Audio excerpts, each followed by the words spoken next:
Well, so our second topic of this auditing course is uh, auditors' professional roles and responsibility. So this whole chapter is talking about different aspects of the auditor's role and their responsibility.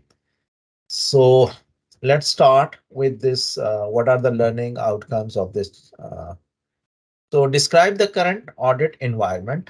We will talk that presently in corporate sector, how the auditors are working, including developments in regulatory oversight, that who are the regulators for this auditing organization or auditing body, and provincial regulations of a public accountants in Canada. That's the first learning objective of this chapter, is to discuss that. List the various practices standard for independent audit of financial statements. So we list practices standards for auditing. Summarize the ethical examination and reporting standards that make up generally accepted accounting standards as set out in CPA, Canada's Canadian auditing standards. Explain the importance of journal assurance standards using examples of assurance matters.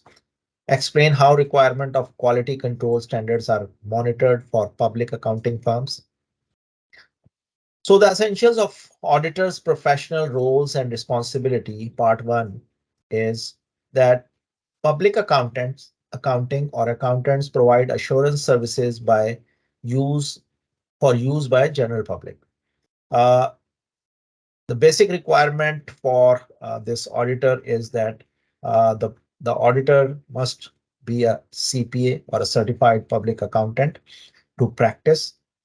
CPAB, Canadian Public Accountability Board, member of a CPBA, CPAB.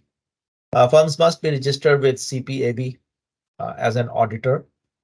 CPAB will inspect audit work performed by firms. So we can say that CPAB, Canadian Public Accountability Board, is the governing body for auditing firms. CPA must comply with professional ethic codes. So there is a ethic code for CPA or certified public accountant, which requires integrity. That's the main components for ethical codes: integrity, objectivity, professional competency, due care, and confidentiality. These are the core uh, ethic codes for a certified public accountant. CPAs must maintain independence in fact and also independence in appearance to outsiders. Five threats to independence, that's is self-review, self-interest, advocacy, familiarity, and intimidation.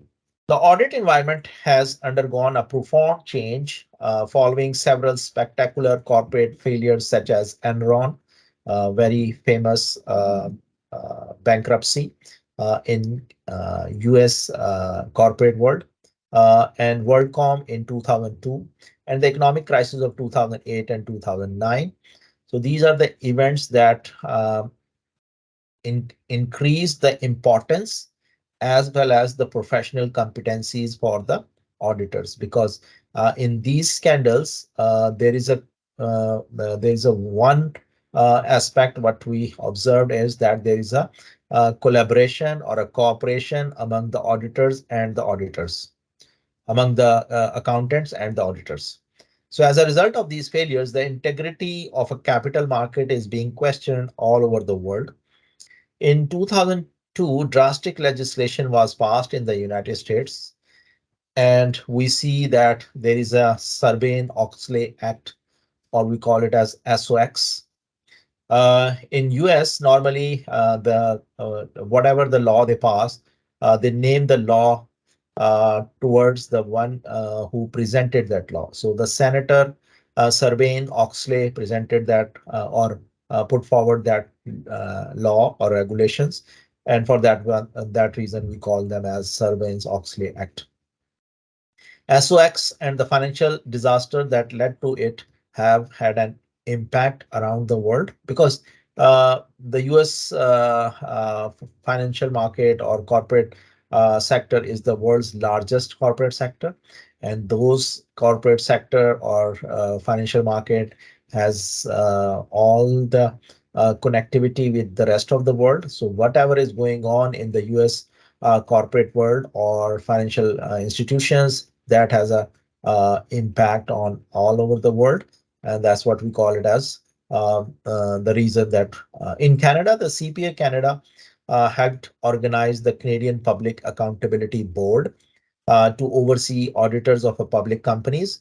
The Canadian Coalition for Good Governance was formed by several pensions and mutual funds to monitor executives, boards, and board of directors and auditors. So there are two, you can say the two-tier regulatory system. One is CPAB, Canadian Public Accountability Board, and the other one is Canadian Coalition for Good Governance, was formed by several pension and mutual funds to monitor executives of the corporations, board of directors, and the auditors as well. Key features of SOX includes the following: increased oversight of auditors, including audit standard setting by the newly created Public Company Accounting Oversight Board, PCAOB. Increased penalties for corporate wrongdoers. So increase the penalties amount and the bring severeness in the financial penalties. More timely and extensive financial disclosures that enhanced in this law. More timely and extensive disclosures on the way the firm is governed. New options of recourse for aggrieved shareholders, including increased legal liability for auditors. SOX has had impact on management and auditors in the US, including management certification of all its publicly issued financial information. So previously, before this act of 2002, Sarbanes-Oxley Act, uh, only the accountants, the external accountants sign the financial statements. But now it is made mandatory that the management also signed and certify that this information what we are providing to the public regarding the company is correct. Evaluation of internal control in statements made by the management. Clear regulation of the profession, including regular monitoring of its activities. Greater responsibilities assigned to client audit committees. Increased importance of role of the internal auditor. Now, in the first chapter, I discussed that there is a possibility of an internal auditor as well in some corporations, in large corporations especially. So we can say that internal controls gained increased importance as they refer to the system of policies and procedures needed to maintain adherence to the company's objective, especially the accuracy of record keeping and safeguarding of assets. Audit committees, that is required that the board of directors should establish an audit committee within the board of directors. So monitor management's financial reporting responsibility, including meeting with the external auditors and dealing with various audit and accounting matters that may arise during an audit. Corporate governance describes how well a company is run in the interest of the shareholders and other stakeholders. Prior to 2002, the profession was largely self-regulated around the world, like audit profession is regulated, self-regulated. Trust in a self-regulated audit profession changed with the US corporate scandals. And in the US, the PCAOB has final authority on standards, ethics, and quality control. In Canada, the profession remains self-regulating. And as I mentioned, there are two bodies, regulatory bodies. One is CPAB, funded by audit firms. PCAOB is funded by SEC. That's a case in US. CPAB uses the profession's auditing, ethics, independence, quality control standards. PCAOB uses its own standard. So that's the difference between the Canadian and the US. Instead of SOX, Canada thus has provided provincial level regulations, guidelines that can be referred to as collectively as governance guidelines established by the Canadian market regulators, which we will refer throughout the rest of this book as a Canadian Governance Guidelines, CGG, Canadian Governance Guidelines. Regulations of public accounting. The regulation of public accounting in Canada is a provincial matter.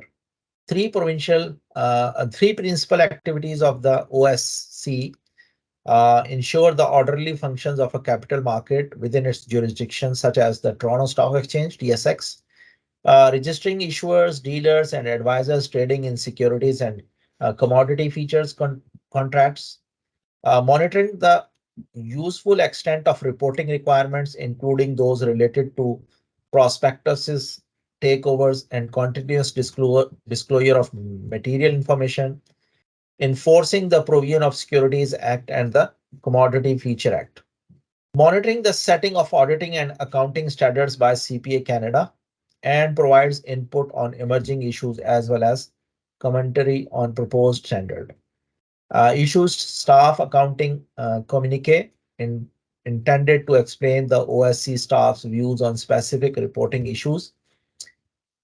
Now, CPAB, created in 2002, represents the public interest through being dominated by non-CPA members. 7 of the 11 CPAB members are to be non-CPAs. Monitors audit practices and conduct annual inspection of the accounting firms to assess their ability to protect the public interest.